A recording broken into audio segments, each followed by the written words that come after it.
In the summer of 2009, David and Sarah Miller boarded a flight from Seattle to Bangkok. They were young, married for 5 years, and ready to celebrate with the trip of a lifetime. Thailand was their dream destination. They wanted beaches, culture, and most of all, adventure. After a week in Bangkok and Chiang Mai, they rented a jeep to explore the mountains in northern Thailand. It was supposed to be a short trip, just a few days of trekking, photography, and visits to small villages near the Myanmar border. They checked out of their hotel on July 14th. That was the last time anyone saw them alive. 3 days later, their jeep was discovered on a dirt road 80 kilometers north of Chiang Mai. The doors were unlocked. Their luggage was still inside, but their phones and David's camera were missing. At first, police thought they had gotten lost in the forest. Search teams combed the trails. Volunteers, locals, even fellow travelers joined in. But no footprints, no campsite, no signs of a struggle. The couple had vanished. For weeks, their faces filled newspapers in Thailand and the United States. Friends and family begged for answers. Officials offered theories. Maybe they were robbed, maybe kidnapped, maybe caught in a cross-border crime. Yet none of those theories were backed by evidence. With no bodies and no witnesses, the case grew cold. By the end of 2009, the investigation was shut down. David and Sarah's names became just another entry on a long list of foreigners who disappeared in Southeast Asia. Their families in Seattle kept pushing, writing letters, meeting with diplomats, pleading for the case to be reopened. But year after year, nothing surfaced. Then, a decade later, a farmer clearing land in the northern mountains made a chilling discovery. What he found reopened one of Thailand's most haunting mysteries, and it revealed the dark truth about where David and Sarah had gone, and why they never came back. If stories like this keep you on edge, make sure to subscribe to the channel. Hit like, share your thoughts in the comments, and let us know what case you want us to cover next. Your support helped. David Miller was 32 years old in the summer of 2009. He had been born and raised in Seattle, Washington. By profession, he was an IT engineer, employed at a mid-sized software company.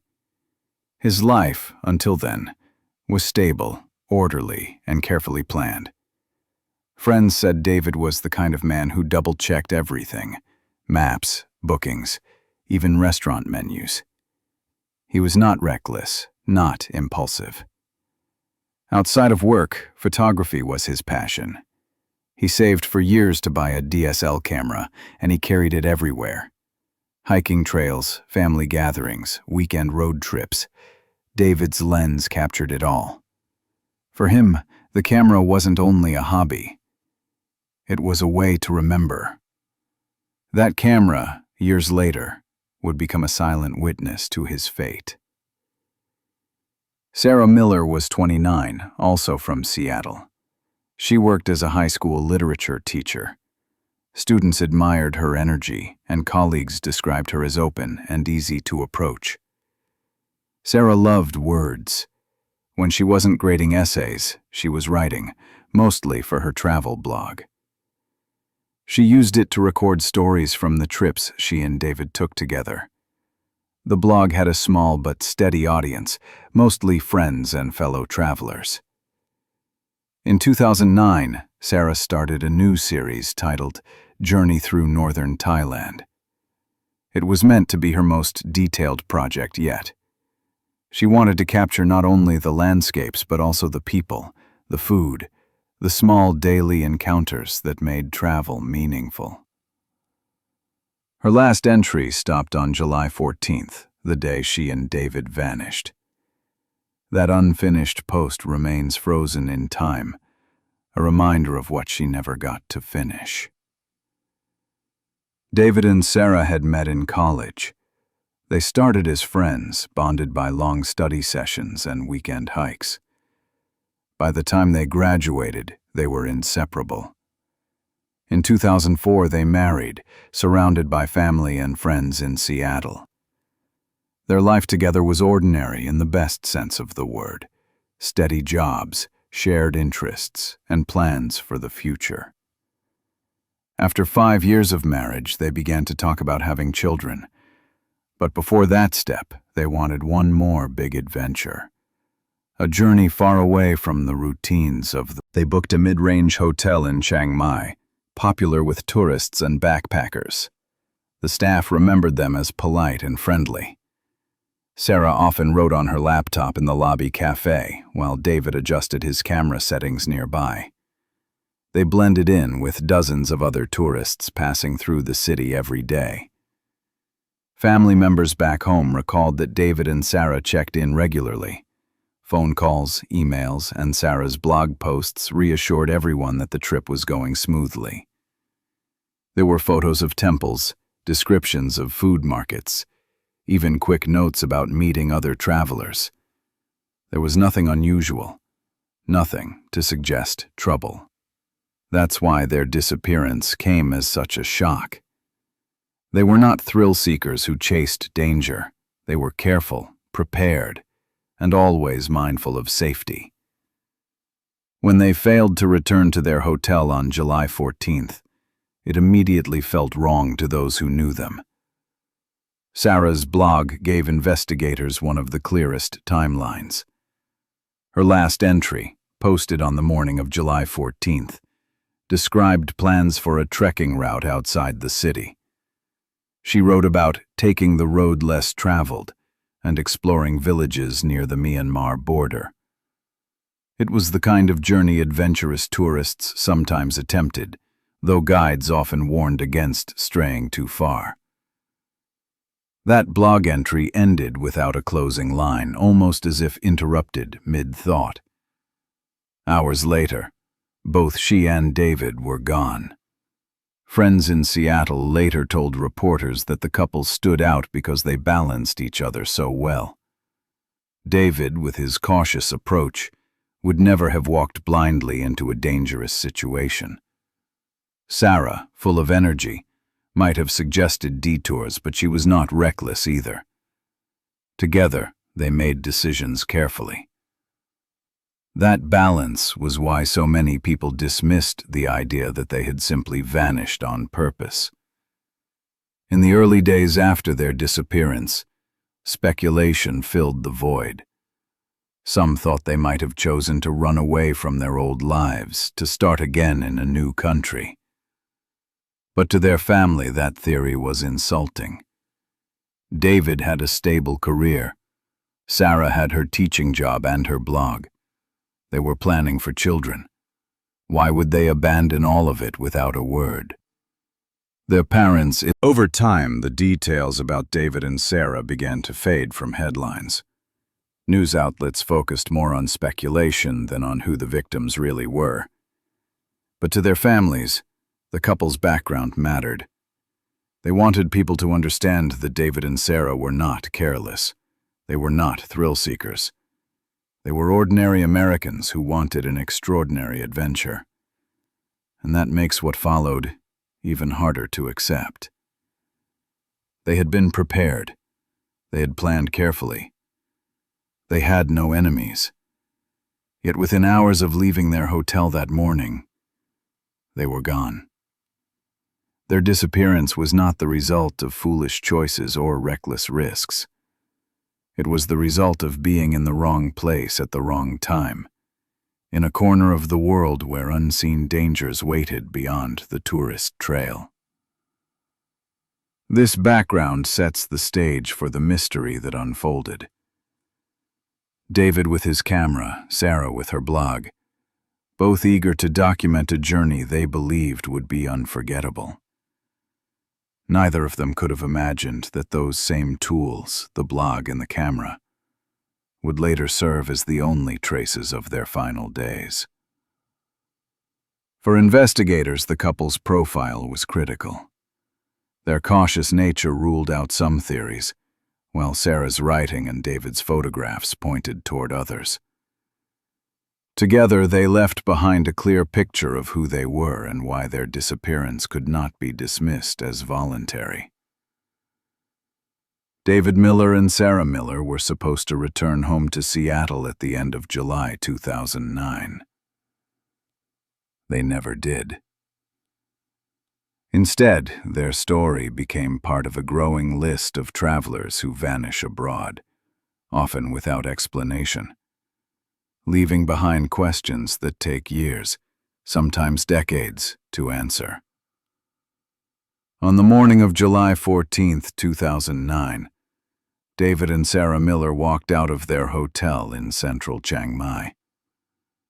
They carried a folded trekking map, bottles of water, David's DSLR camera, and a small day bag. The hotel clerk later recalled how cheerful they looked. They said they would be back by evening. That was the last time anyone at the hotel saw them alive. They had rented a Jeep to explore outside the city. Records from the rental company. 3 days later, the rented Jeep was found abandoned on a dirt road, roughly 80 kilometers from Chiang Mai. The doors were open, the keys were still in the ignition. Inside, their luggage was untouched. Missing, however, were the camera and their phones. There were no signs of a struggle, no shattered glass, no blood. But investigators noticed tire marks that suggested the vehicle had come to a sudden stop. It looked like whatever happened had unfolded quickly, giving them little chance to react. Thai police launched an immediate search. Trained dogs were brought in. Helicopters flew over the hills. More than 200 volunteers combed the dense forests, rocky slopes, and riverbeds surrounding the site. The search lasted days, then weeks. Not a single trace was found. No clothing, no bags, no footprints that could be linked to them. The absence of evidence was overwhelming. To many, it was the first clear sign that the Millers might not have simply fallen victim to an accident. Something else had happened. Back in Seattle, the Miller family was devastated. They flew to Thailand, pleading for information and joining local officials at press conferences. The case drew attention from both Thai and American media. Headlines called it, "The American Couple Missing in Thailand." Every day, news stations repeated the same facts: the Jeep left behind, the missing camera, the silence from the couple.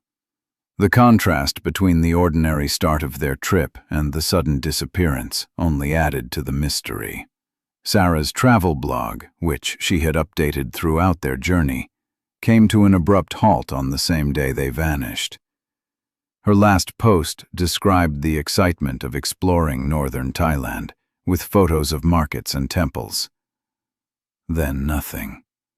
No new entries, no emails to friends, no scheduled updates. The sudden stop made the case feel even more chilling.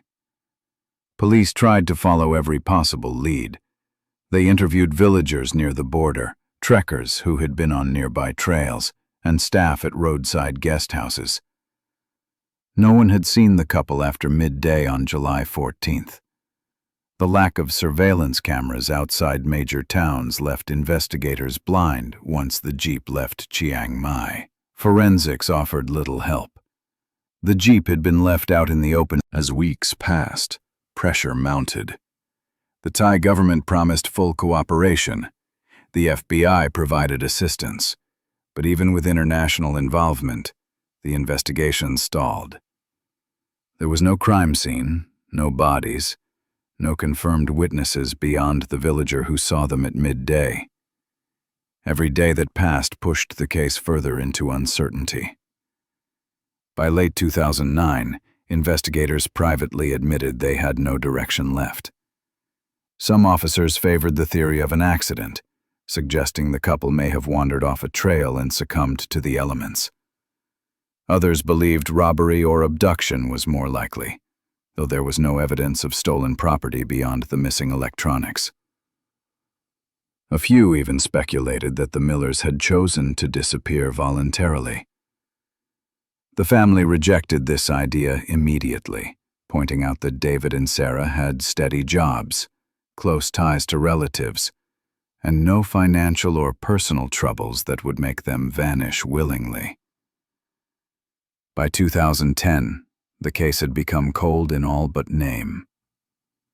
The family continued to push, speaking to the media, organizing searches, and begging for answers. But to officials, the trail had already gone cold. The disappearance of David and Sarah Miller left behind a timeline that ended at the edge of a remote village.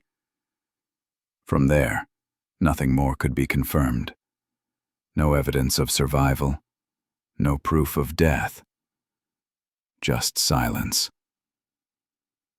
The rented Jeep stood as the only physical reminder of their journey. A vehicle returned without its passengers, parked in the middle of nowhere, holding questions no one could answer. That silence haunted both investigators and the family. How could two people vanish so completely in a region crossed daily by locals, tourists, and traders? Why had their belongings remained intact, while the items most likely to hold evidence, the phones and camera, were missing? And why had every search failed to uncover even the smallest clue? By the end of that summer, the disappearance of the Millers was no longer just a missing person case. It was a mystery that carried the weight of uncertainty, the kind that leaves both loved ones and strangers wondering not only what happened, but how it could remain unsolved for so long. In the weeks after David and Sarah vanished, the investigation quickly moved from search and rescue to speculation. When hundreds of volunteers, helicopters, and police dogs combed through the mountains without finding a single trace, questions began to mount. What had happened to the American couple in the hills of northern Thailand? The first theory was the simplest: an accident. Northern Thailand is known for its rugged landscape. The trails can be steep and treacherous, with sudden cliffs and rivers that swell without warning. Investigators believed David and Sarah may have wandered off the marked path.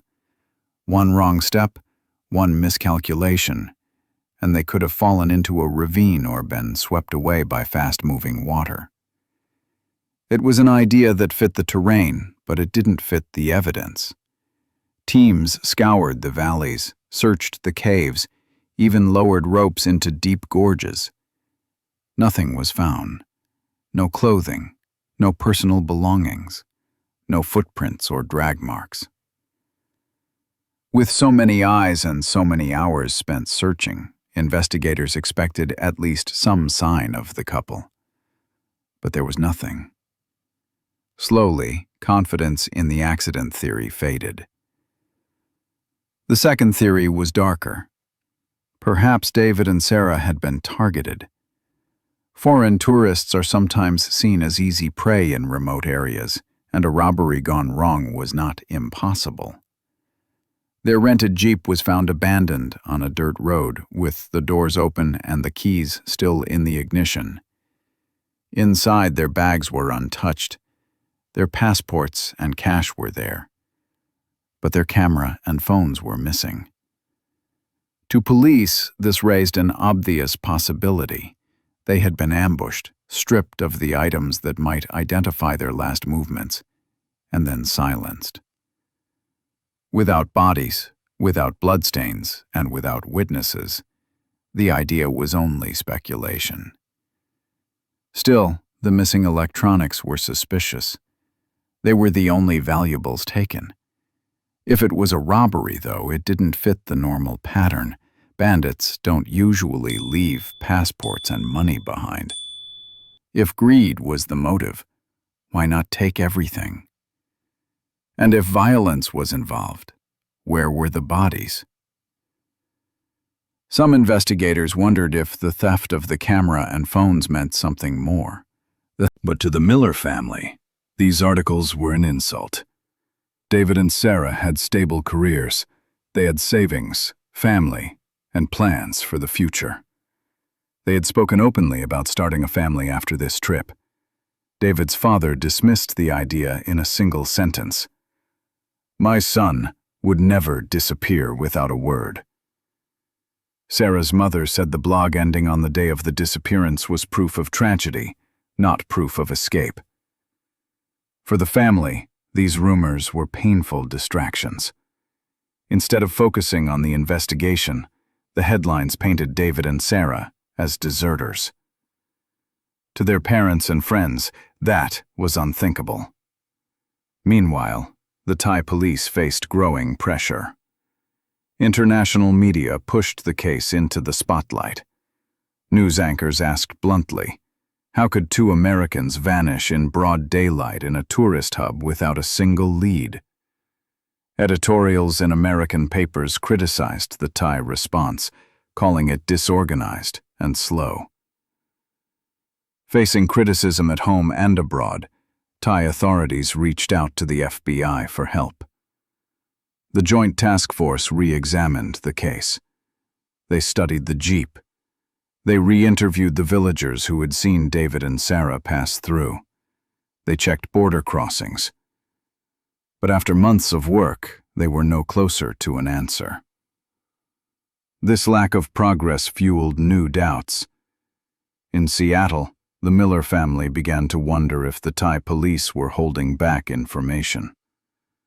Friends asked if investigators were reluctant to dig too deep, worried about angering dangerous groups near the Myanmar border. Independent journalists who traveled to Chiang Mai started publishing their own theories.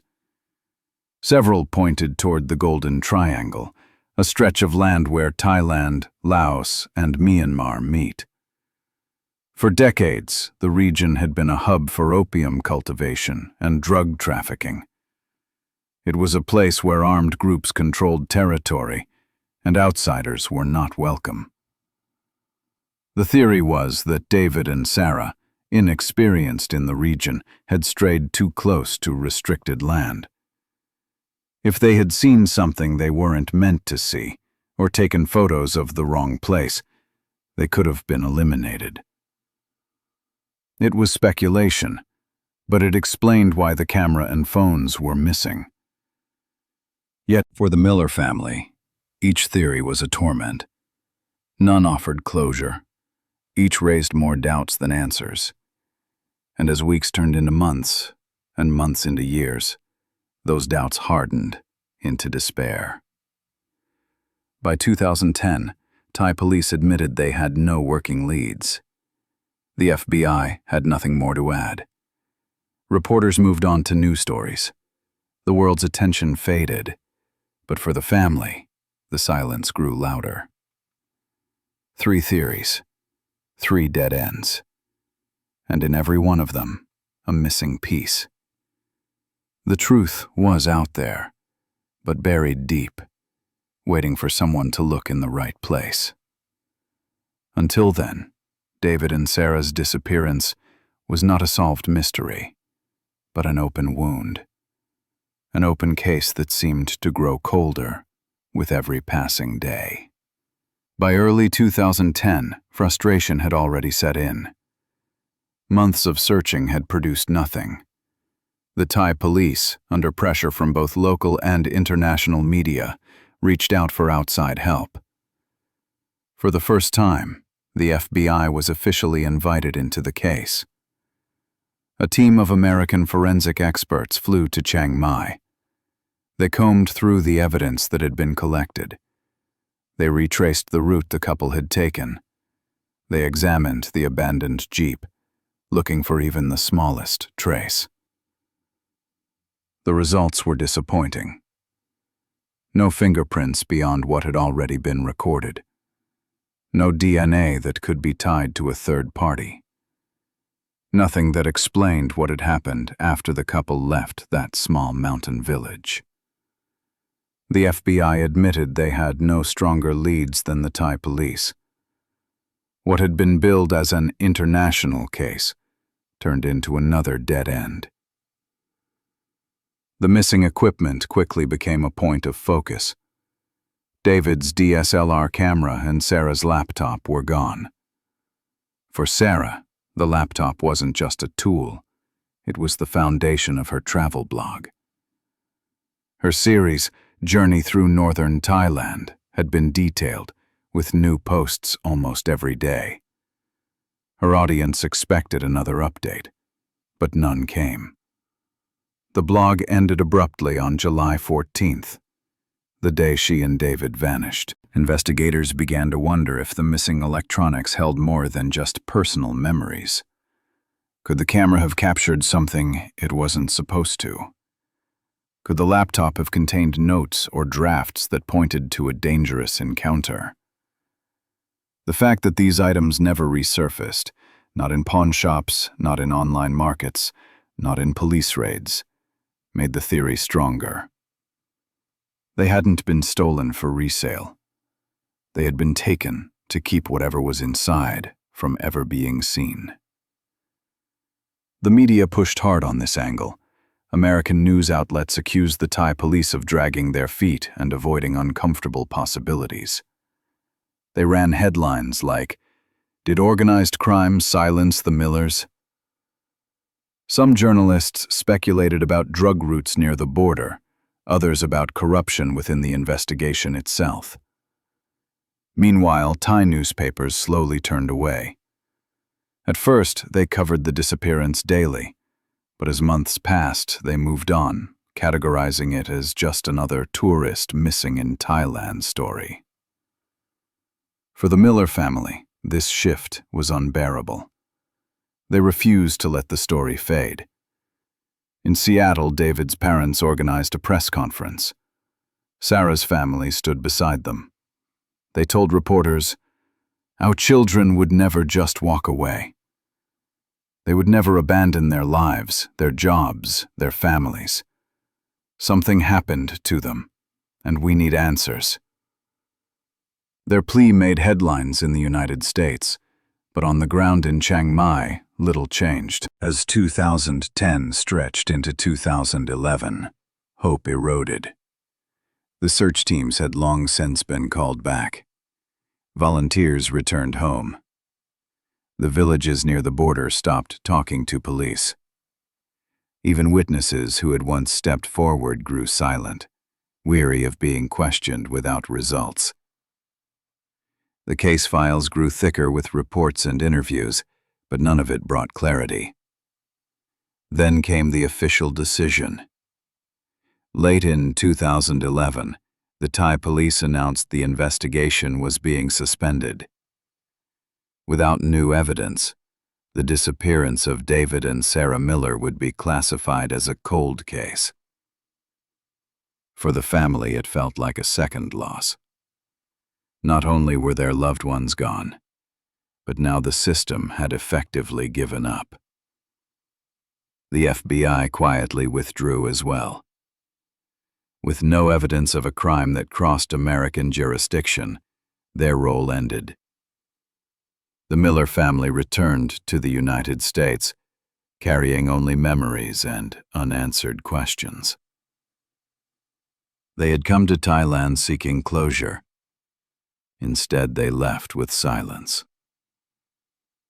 The public narrative also shifted. Without updates, news outlets turned their attention to other stories. For a while, independent journalists kept digging, publishing theories about the Golden Triangle and its long history of opium production. But without proof, these reports remained speculation.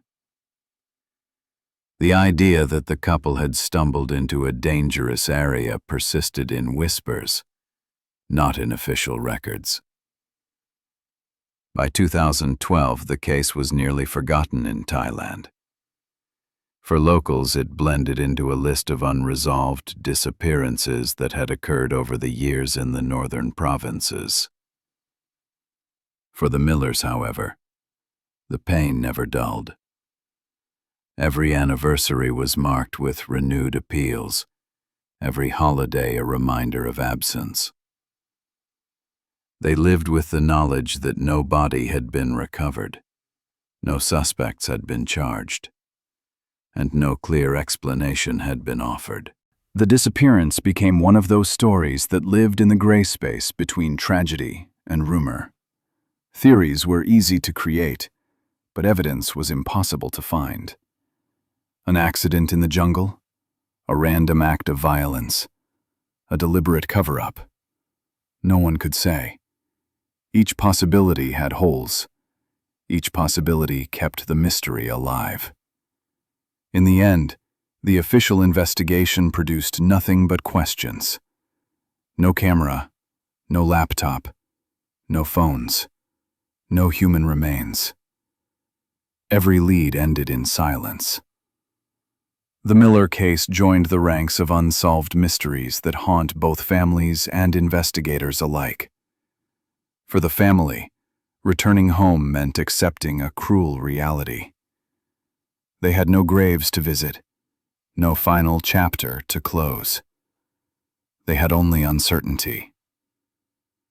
And for the wider world, the case of David and Sarah Miller stood as another reminder of how quickly a dream trip could turn into an enduring mystery.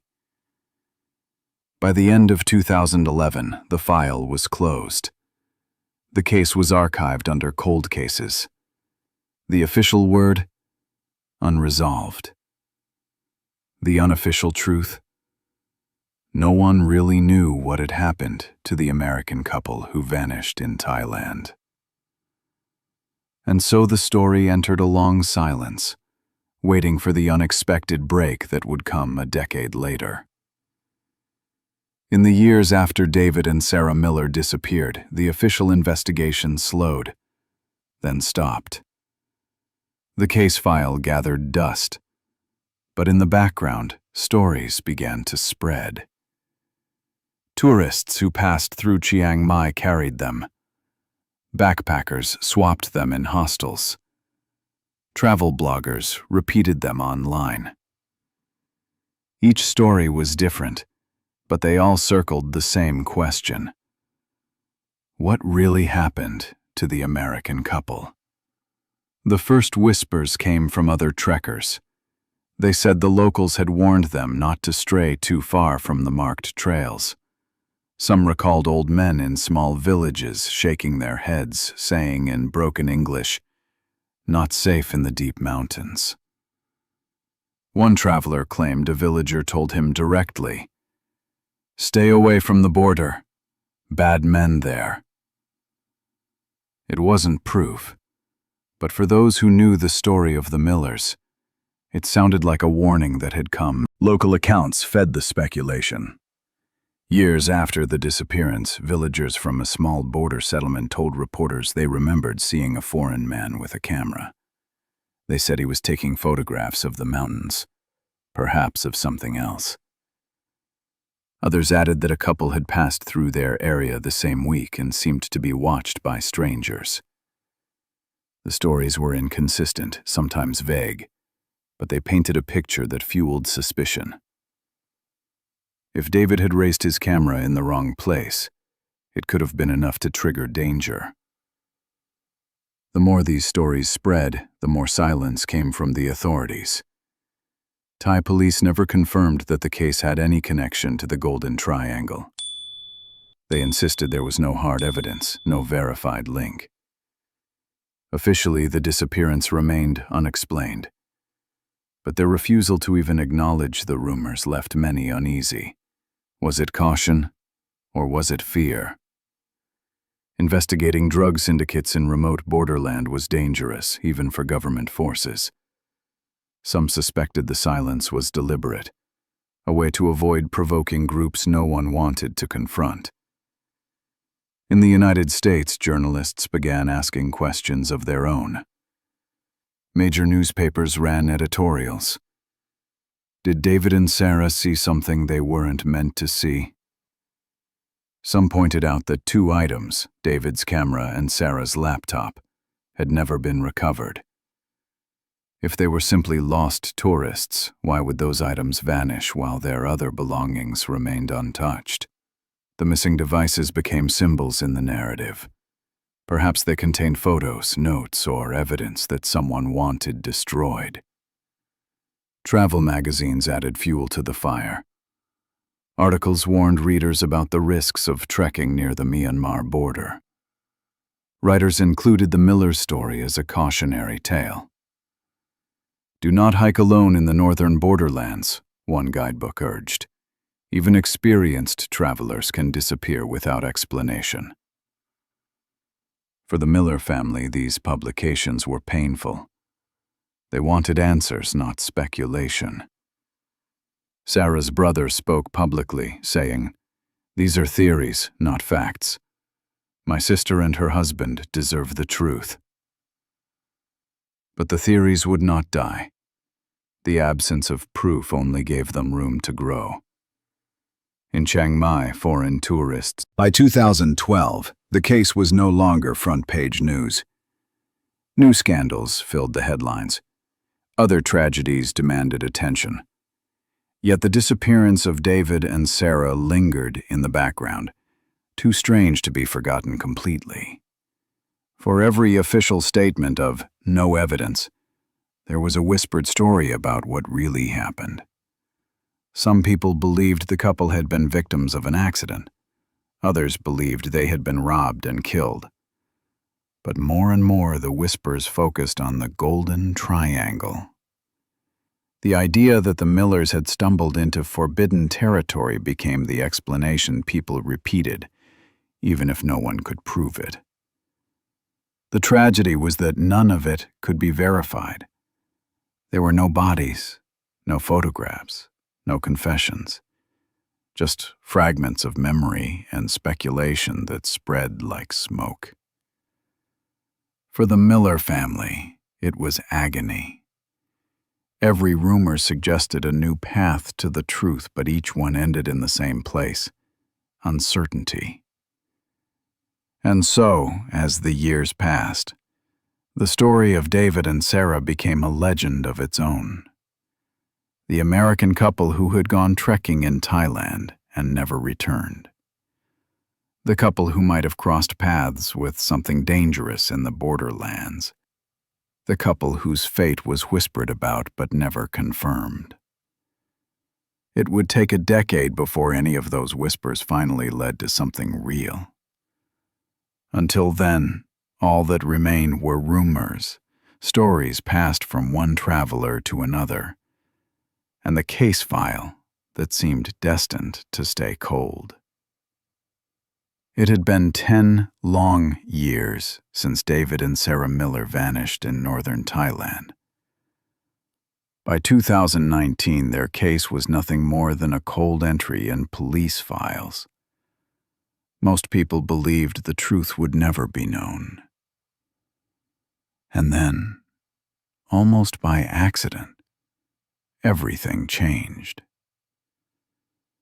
In the summer of 2019, Thai police and border security forces launched a joint operation near the Myanmar border. Their mission had nothing to do with missing tourists. It was an effort to dismantle one of the last remnants of an old opium-growing operation hidden deep in the mountains. For decades, the Golden Triangle had been synonymous with drug production. Near the skeletons lay a camera, broken, cracked, covered in rust, but unmistakably a DSLR. The lens was shattered, the body of the device twisted from years underground. Still, inside the wreckage was a memory card. Next to it, fabric fragments, faded, eaten away by time, but recognizable as clothing. Investigators compared the pieces to descriptions from 2009. The patterns matched what David and Sarah had been wearing the day they vanished. The remains were carefully collected and transported to Bangkok for forensic analysis. DNA samples were extracted and then cross-referenced with material provided years earlier by the Miller family in Seattle.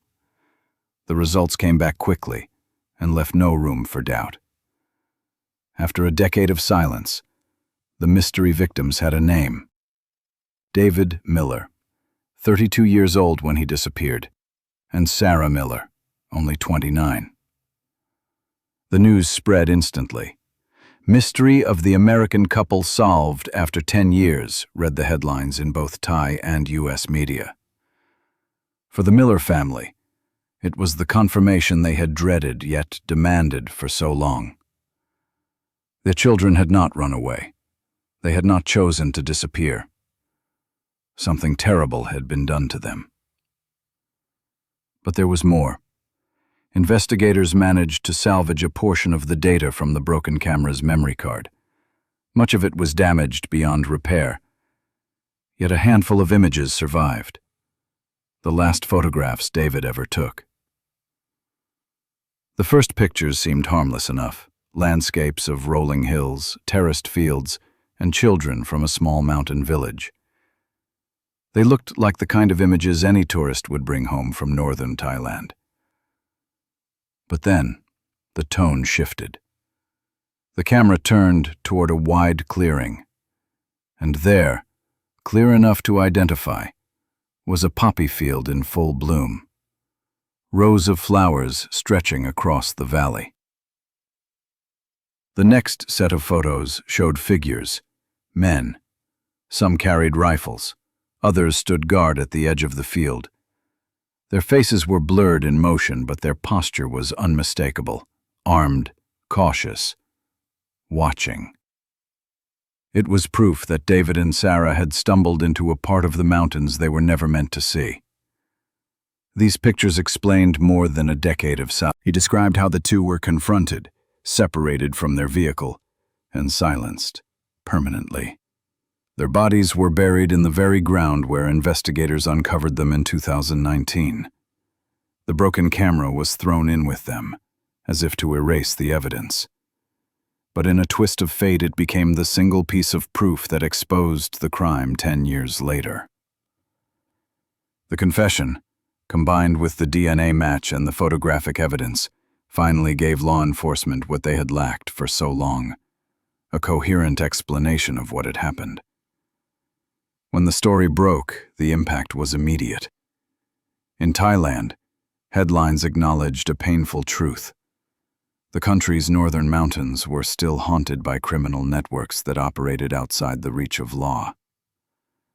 In the United States, the news was received with outrage and sorrow. David and Sarah had not simply vanished. They had been victims of violence tied to one of the world's most notorious regions for drug production. Travel forums lit up overnight. Longtime backpackers and travel bloggers repeated warnings they had heard for years. Never wander off marked trails. Never push too close to border zones. And never underestimate how dangerous it could be to stumble upon something you weren't meant to see. For the Miller family, the discovery was both devastating and clarifying. They had spent 10 years fighting against rumors that their son and daughter-in-law had staged their own disappearance. They had endured suggestions that the couple had chosen to run away, to abandon their lives. The evidence now proved beyond question that those stories were false. David and Sarah had been murdered, not by chance, but because they were in the wrong place at the wrong time. The case sparked debate about how many other disappearances might be tied to similar circumstances.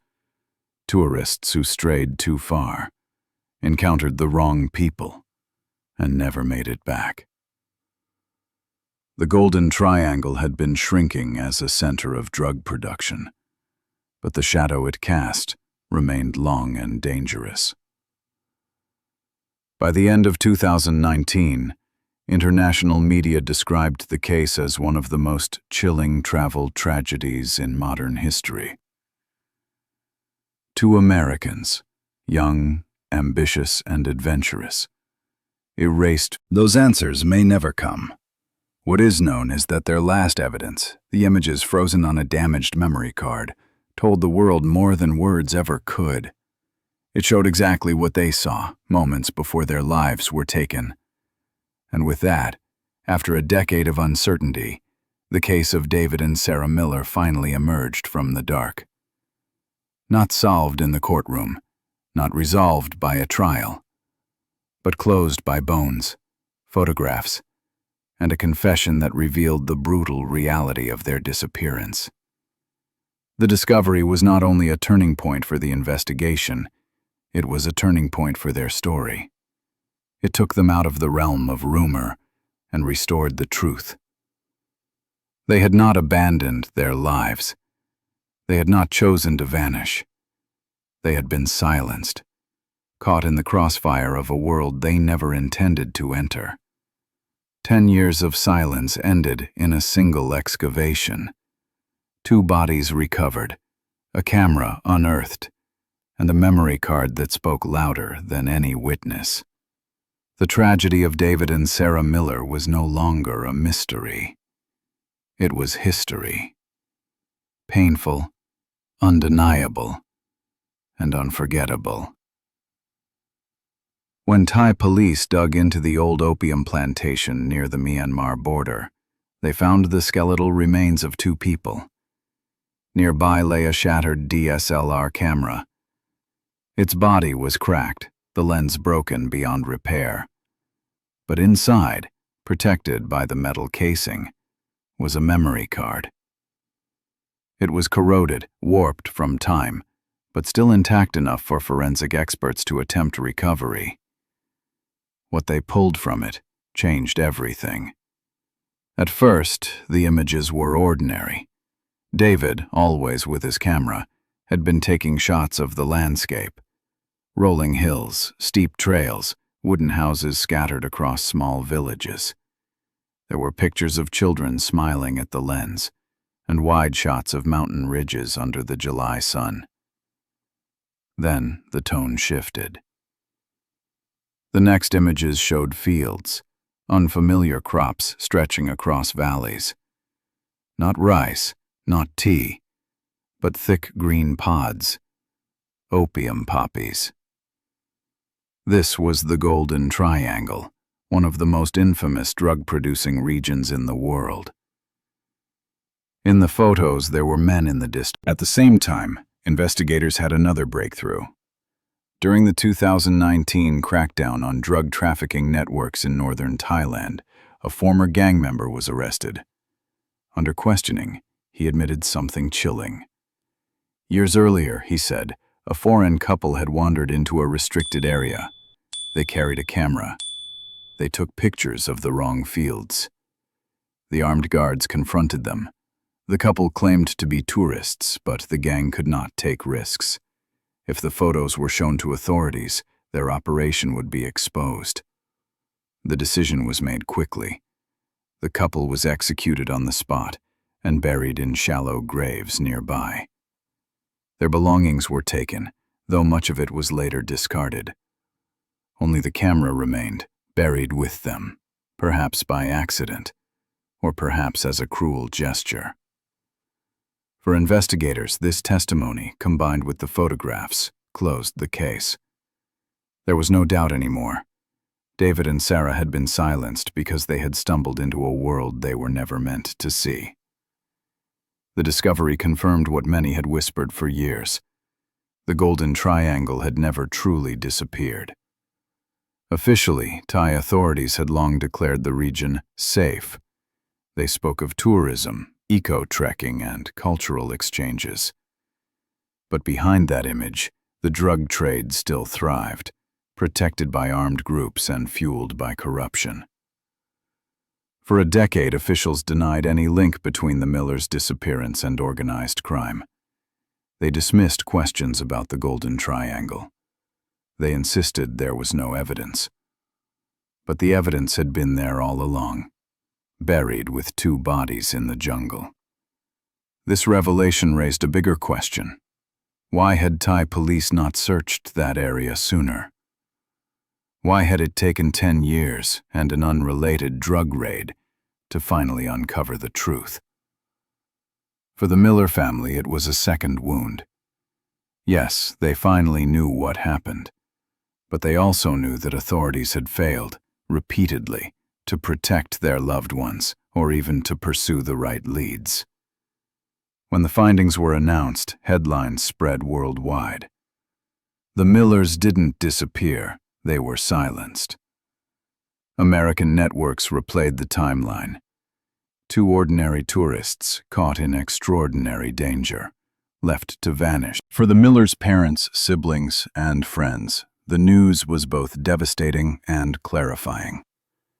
For years they had endured cruel rumors that David and Sarah had run away, that they had chosen to disappear, that maybe they were hiding somewhere. Now they could finally say with certainty, none of that was true. David and Sarah had not betrayed their families. They had not abandoned their lives. They had been murdered, silenced for seeing what they should not have seen. At a memorial service held in Seattle, Sarah's father spoke through tears. They didn't die because of recklessness. They died because people with guns decided their lives were expendable, and because no one in power did anything to stop it. The case left a stain that no official statement could wash away. Tourists had been assured Thailand was safe, that crime against foreigners was rare. Yet here was undeniable proof that deep within the country's borders, organized crime still operated unchecked. For years, the Thai government had ignored warnings. Even after the Millers disappeared, they focused more on protecting their tourism image than on finding the truth. The reality was clear. Thailand had failed them.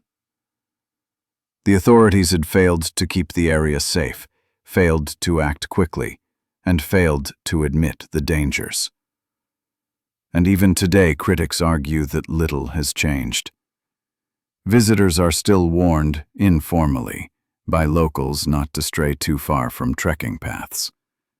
Tourists are still vulnerable. In the end, the story of David and Sarah Miller is more than a personal tragedy. It is a warning. A reminder that beneath the postcards and travel brochures, there are dangers that authorities prefer to keep hidden. Their deaths exposed the cracks in Thailand's image as a paradise for travelers. They showed how corruption and silence allowed organized crime to flourish, even in areas marketed as safe for tourists. And they forced people to ask, how many more stories like this remain buried, never uncovered? The Miller case will never be forgotten, not only because of the horror of what happened, but because of what it revealed. The photograph, a dream trip turned fatal, a mystery turned into truth, a silence broken after 10 years. David and Sarah Miller went to Thailand to explore. They were betrayed by geography, by chance, and by indifference. Their story is no longer just about a missing couple. It is about accountability. It is about the hidden dangers of a nation that welcomes millions of tourists while ignoring the shadows in its own backyard. Their case stands as a permanent warning. Sometimes paradise hides the deadliest secrets. And sometimes the people meant to protect you are the very ones who look away.